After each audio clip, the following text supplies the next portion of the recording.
जय हिंद सभी को। स्वागत है आपका M with Rajendra YouTube channel पर। आज हम डिस्कस करेंगे कंप्यूटर के मोस्ट इम्पॉर्टेंट क्वेश्चन जो कि सुपर टेट के लिए बहुत ही उपयोगी होंगे। चलिए तो देखते हैं आज का पहला क्वेश्चन है वर्ल्ड वाइड वेब की संकल्पना किसके द्वारा बनाई गई थी। आप जो कुछ भी सर्च करते हैं उसमें लिखते हैं आप www, तो ये क्या है, वर्ल्ड वाइड वेब है इसका पूरा नाम। तो इसकी मतलब संकल्पना किसने करी थी, टिम बर्नर्स-ली ने।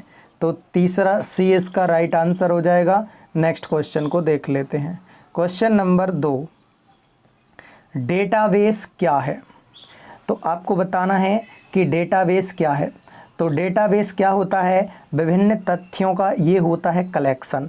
जैसे आपने देखा होगा विभिन्न तथ्यों का collection, for example FB, Facebook सबसे अच्छा एग्जाम्पल हम वो बताने की कोशिश ज़्यादा करते हैं जो आपने प्रैक्टिकली देखे हों। तो फेसबुक पर आप प्रोफाइल अपडेट करते हैं, उसके बाद आप कमेंट करते हैं, चैट करते हैं, कन्वर्सेशन रहता है, वो क्या है, कलेक्शन है। आपको कभी भी वो फ़ोटो चाहिए होगी आप सर्च करेंगे मिल जाएगी। आपको आपका कोई बचपन का दोस्त का नाम सर्च करोगे वो मिल जाएगा। तो वो भी ये भी एक प्रकार का क्या है, डाटा का कलेक्शन। ठीक है, जैसे इंस्टा हो गया, इंस्टा ये भी क्या है, एक प्रकार का कलेक्शन। फिर उसके बाद आपने यूट्यूब पर सर्च किया, मान लो आपने कोई मूवी सर्च करी या आपने कोई सब्जेक्ट सर्च किया, तो वो सब्जेक्ट किस में से आ रहा है, डेटाबेस में से। तो किस में स्टोर है, डेटाबेस में। ऐसे ही डेटाबेस में जैसे अमेज़ॉन में भी एक प्रकार का क्या है, डेटाबेस। फ्लिपकार्ट भी क्या है, एक प्रकार का डेटाबेस। उम्मीद है आप लोग समझ गए होंगे। क्वेश्चन नंबर 3 को देखिए। मेमोरी एड्रेस से मुख्य मेमोरी तक तारों को एक सेट से ऊपर से भेजी जाती है, उसे क्या कहा जाता है। तो ये आपको पता होना चाहिए, इसे कहा जाता है एड्रेस बस। एक होता है एड्रेस बस, एक होता है डाटा बस। तो एड्रेस बस क्या होता है, एड्रेस बस कहलाता है कई प्रकार के जो तार होते हैं पतले पतले वो पैरेलल साइड में जा रहे हों, उसे कहते हैं एड्रेस बस। और डाटा बस क्या कहलाता है, जो मतलब डेटा होता है या जो मेमोरी होती है वो जाती भी है और आती भी है, वो होता है डाटा बस। ठीक है, चलिए नेक्स्ट क्वेश्चन देख लेते हैं। क्वेश्चन नंबर 4, कंप्यूटर के पासवर्ड सुरक्षा करता है। तो जो कंप्यूटर का पासवर्ड है वो सुरक्षा किसकी करता है बताइए, तंत्र के अनाधिकृत अभिमान से। तो अनाधिकृत अभिमान से तात्पर्य ये है कि कोई भी व्यक्ति जो उसका ऑनर नहीं है तो उससे वो सुरक्षा प्रदान करेगा। आपने किसी भी फोल्डर में डाल दिया पासवर्ड, तो जब तक आप उसको नहीं बताएंगे या जब तक वो आपकी कंपनी का एम्प्लॉय नहीं होगा या जब तक वो आपके ग्रुप का नहीं होगा तब तक वो उसको नहीं खोल सकता। तो वो अनाधिकृत अभिमान हो गया। नेक्स्ट क्वेश्चन देख लेते हैं। हिंदी में थोड़े वर्ड ऐसे ही आते हैं इसमें अजीब से। क्वेश्चन नंबर 5 को देखिए। कंप्यूटरों के लिए आईसी चिप आमतौर पर निम्नलिखित से बनाए जाते हैं। तो ये आपको पता होना चाहिए। ये बनाए जाते हैं सिलिकॉन से। सिलिकॉन का सिंबल होता है SI, स्मॉल आई। तो ये सिलिकॉन आपने पढ़ा होगा ज्योग्राफी में, ये पढ़ा होगा सियोल, फिर पढ़ा होगा सीमा। ठीक है, एक लेयर में होती है सिलिकॉन और एल्यूमिनियम, फिर उसके नीचे वाली लेयर में होती है सिलिकॉन और मैग्नीशियम के। तो कहने का मतलब ये है कि यदि क्वेश्चन आए, अब यही क्वेश्चन आप बना सकते हैं केमिस्ट्री का और ज्योग्राफी का भी। तो क्वेश्चन आए कि बताओ पृथ्वी की अर्थ क्रस्ट में, जो अर्थ क्रस्ट है पृथ्वी की मतलब लेयर हैं, उस लेयर में सबसे ज़्यादा पाए जाने वाली अर्ध धातु बताओ या सेमी मेटल बताओ। तो कौन सी हो जाएगी, सिलिकॉन। और फिर क्वेश्चन ऐसा आ जाए कि बताओ लोहे के बाद सबसे ज़्यादा पाए जाने वाली धातु कौन सी है, तो भी बोलना क्या बताइए, सिलिकॉन। इसकी मैक्सिमम चिप बनती हैं, जैसे रिमोट की चिप देखी होगी आपने, फिर उसके बाद जैसे मदरबोर्ड देखा होगा तो इसमें भी इसका यूज़ होता है। फिर देखा होगा आपने जो शीशा होता है उसमें भी इसका यूज़ होता है सिलिकॉन का। और साबुन, कुछ साबुन बनाने में भी सिलिकॉन का यूज़ करते हैं। क्वेश्चन नंबर 6 को देखिए।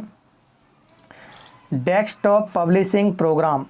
तो डेस्कटॉप पब्लिशिंग प्रोग्राम क्या है, तो ये आपको पता होना चाहिए, एप्लीकेशन सॉफ्टवेयर से निर्देशित होता है ये।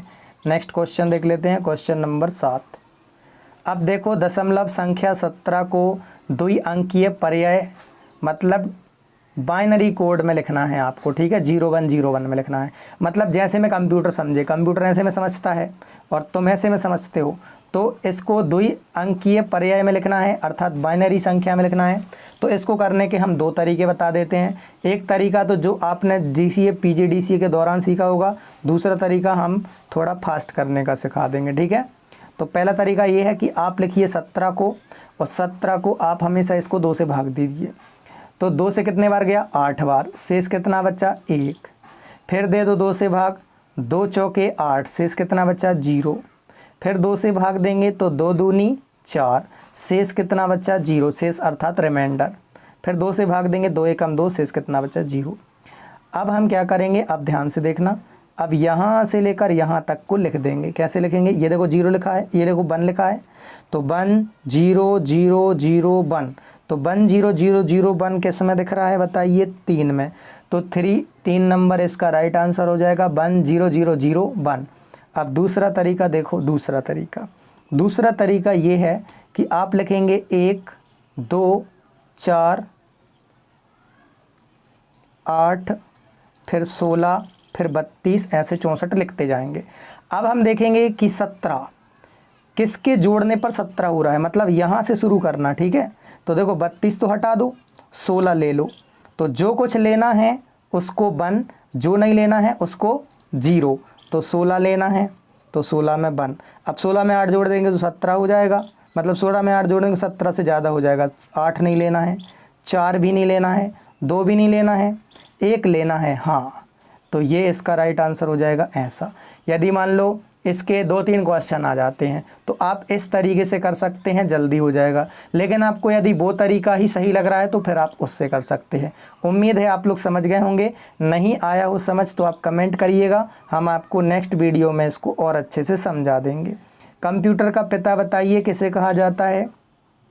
तो ये कहा जाता है किसको? चार्ल्स बेबेज को। सभी को पता होगा लगभग। नेक्स्ट क्वेश्चन देख लेते हैं, क्वेश्चन नंबर 9। कंप्यूटर उपकरण है, तो आपको बताना है कि कंप्यूटर किस प्रकार का उपकरण है।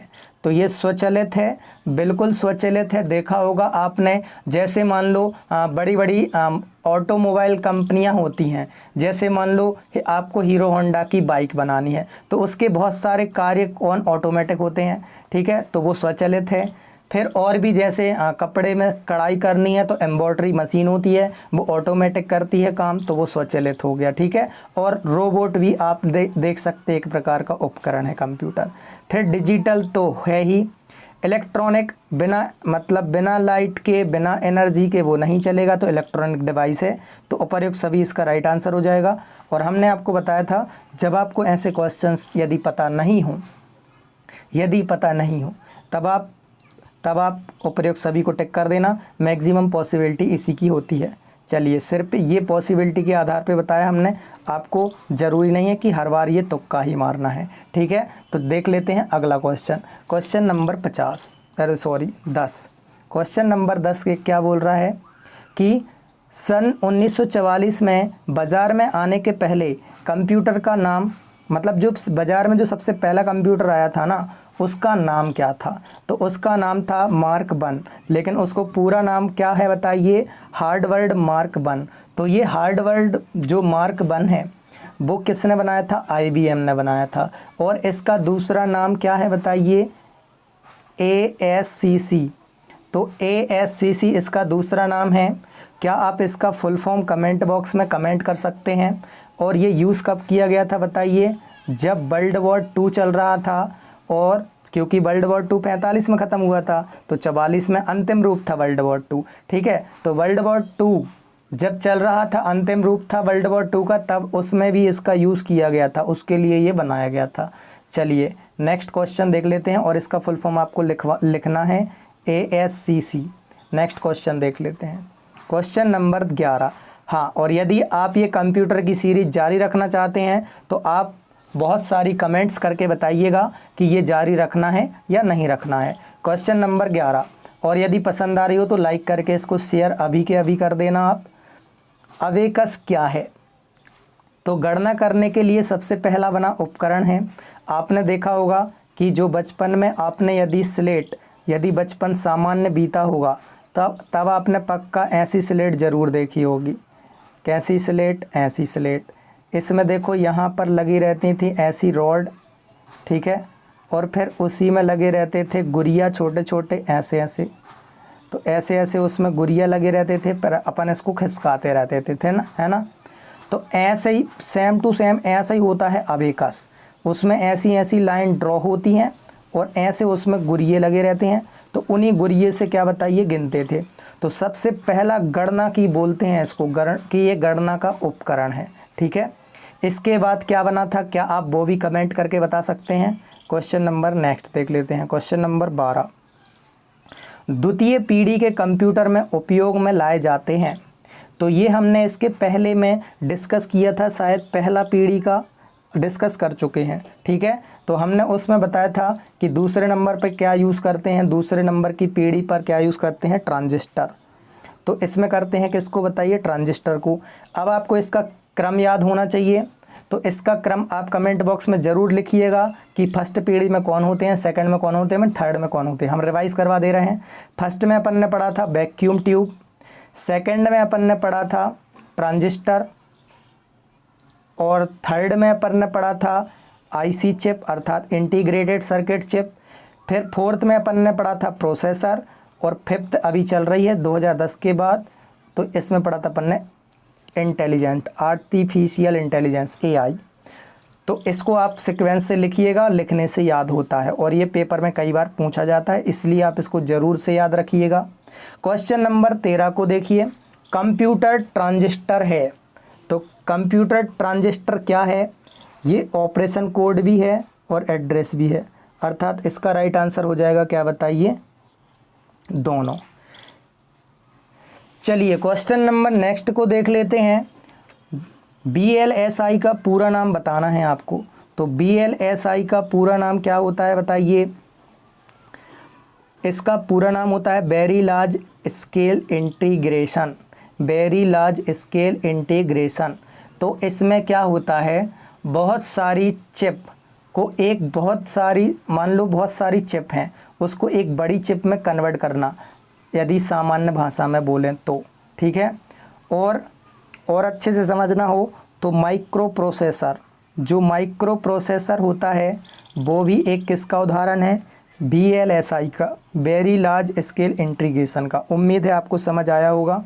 नेक्स्ट क्वेश्चन देखिए, question number 15, start programme concept, ये किसकी देन है आपको बताना है। तो स्टार्ट प्रोग्राम कंसेप्ट देन है जॉन वॉन न्यूमैन की। नेक्स्ट क्वेश्चन देख लेते हैं, क्वेश्चन नंबर 16, सुपर कंप्यूटर का निर्माण भारत की किस संस्था द्वारा किया गया।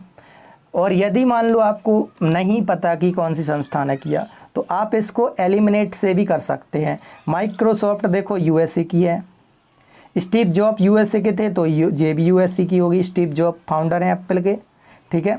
उसके बाद देखो IBM, अभी बताया हमने यूएसए की है, तो बाकी 3 यूएसए की हैं, तो सीडेक कहाँ की होगी बताइए, भारत की। उम्मीद है आप समझ गए होंगे। क्वेश्चन नंबर देखते हैं 17 को। क्वेश्चन नंबर 17 देखिए, क्या आप कमेंट में ये बता सकते हैं कि सुपर कंप्यूटर जो भारत में पहला बना था उसका नाम क्या था। 17 को देखिए, सुपर कंप्यूटर में गणितीय कार्य किस इकाई द्वारा किया गया था। तो इसको हम डिस्कस कर चुके हैं किसी और लेक्चर में। ये ALU होता है, ALU अर्थमेटिक लॉजिक यूनिट, ठीक है। जितनी भी गणितीय कार्य होते हैं, जैसे तुमने लिख दिया 2+2, तो ये 2+2 कहाँ जाएगा, ALU में, फिर उसको ये 4 बनाएगा, ठीक है। और CPU है, CPU के अंदर ही होते हैं ये दोनों, ALU और CU, ठीक है। तो CPU का फुल फॉर्म भी आपको बताना है, CU का फुल फॉर्म होता है कंट्रोल यूनिट। नेक्स्ट क्वेश्चन देख लेते हैं, क्वेश्चन नंबर 18, निम्न में से अर्धचालक मेमोरी कौन सी है। तो अब आपको बतानी है अर्धचालक मेमोरी। तो ये आपको पता होना चाहिए, प्रधान मेमोरी अर्थात प्राइमरी मेमोरी है। और प्राइमरी मेमोरी में क्या यूज़ होता है, रैम, और कौन सा और क्या यूज़ होता है, रोम।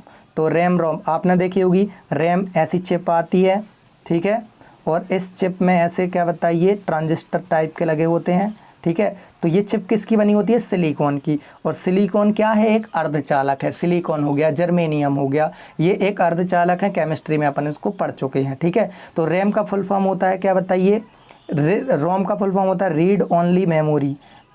और तो रैम का आप लोग कमेंट करके बताइए। क्वेश्चन नंबर 19 को देखिए, ऑपरेटिंग सिस्टम में प्रयुक्त होती है। तो ऑपरेटिंग सिस्टम में क्या प्रयुक्त होती है बताइए? तो ये होती है रैम। नेक्स्ट क्वेश्चन देख लेते हैं, क्वेश्चन नंबर, और ऑपरेटिंग सिस्टम के बारे में भी जान लो। देखो बहुत सारे लोगों को ये नहीं पता रहता है। ऑपरेटिंग सिस्टम देखो क्या कहलाता है। मान लो जैसे आपको कंप्यूटर दे दिया जाए और आपको माउस सब कुछ दे दिया जाए, ठीक है, और एप्लीकेशन दे दिए जाए, तो आपको यदि कंप्यूटर और एप्लीकेशन बस दे दिया तब आप उसको चला नहीं पाओगे। क्यों?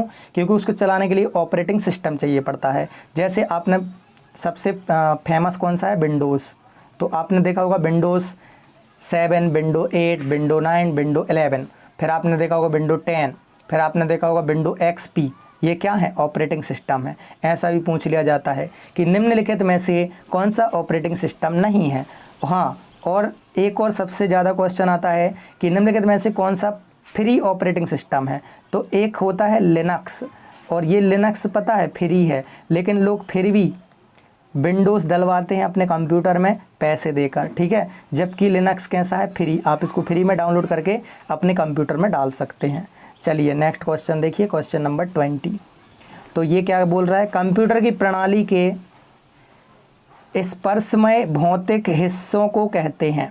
स्पर्शमय मतलब जिन्हें आप टच कर सकें, जिन्हें आप टच कर सकें। भौतिक मतलब फिजिकली, जिन्हें आप फिजिकली टच कर सकें, बाहर से देख सकें, तो वो क्या कहलाता है? हार्डवेयर के अंतर्गत आता है। फॉर एग्जांपल जैसे मॉनिटर हो गया, तो मॉनिटर की आप स्क्रीन को टच कर सकते, ठीक है, लेकिन उसके अंदर के एप्लीकेशन को टच नहीं कर सकते, उसके अंदर के MS वर्ड को टच नहीं कर सकते। फिर आप माउस को टच कर सकते हैं, तो माउस भी क्या हो जाएगा? हार्डवेयर। फिर आप CPU को टच कर सकते हैं, CPU भी क्या हो जाएगा? हार्डवेयर। फिर आप कीबोर्ड को टच कर सकते हैं, क्या हो गया? हार्डवेयर। प्रिंटर को टच कर सकते हैं, हार्डवेयर हो गया, ठीक है। तो जिसको आप टच कर सकते हैं फिजिकली, वो क्या कहलाता है बताइए? हार्डवेयर कहलाता है। और सॉफ्टवेयर कहलाता है जो कंप्यूटर के अंदर होता है, जिसे आप टच नहीं कर सकते। फॉर एग्जांपल एप्लीकेशन हो गया, जैसे ब्राउज़र हो गया, उसको आप टच नहीं कर सकते। फिर उसके बाद MS एक्सेल हो गया, MS वर्ड हो गया, ठीक है, नोटपैड हो गया, ये सभी कंप्यूटर के अंदर चलते तो हैं, लेकिन आप उसको टच नहीं कर सकते बाहर से, ठीक है। आप उसको चला सकते हो, लेकिन आप उसको टच नहीं कर सकते। तो ये होते हैं क्या बताइए? सॉफ्टवेयर। तो उम्मीद है आपको ये लेक्चर पसंद आया होगा। तो आप कमेंट करके बताइएगा, और जो नए लोग आए हों वो सब्सक्राइब करके जय हिंद ज़रूर लिखिएगा। तो मिलते हैं नेक्स्ट वीडियो में, तब तक के लिए जय हिंद, जय भारत।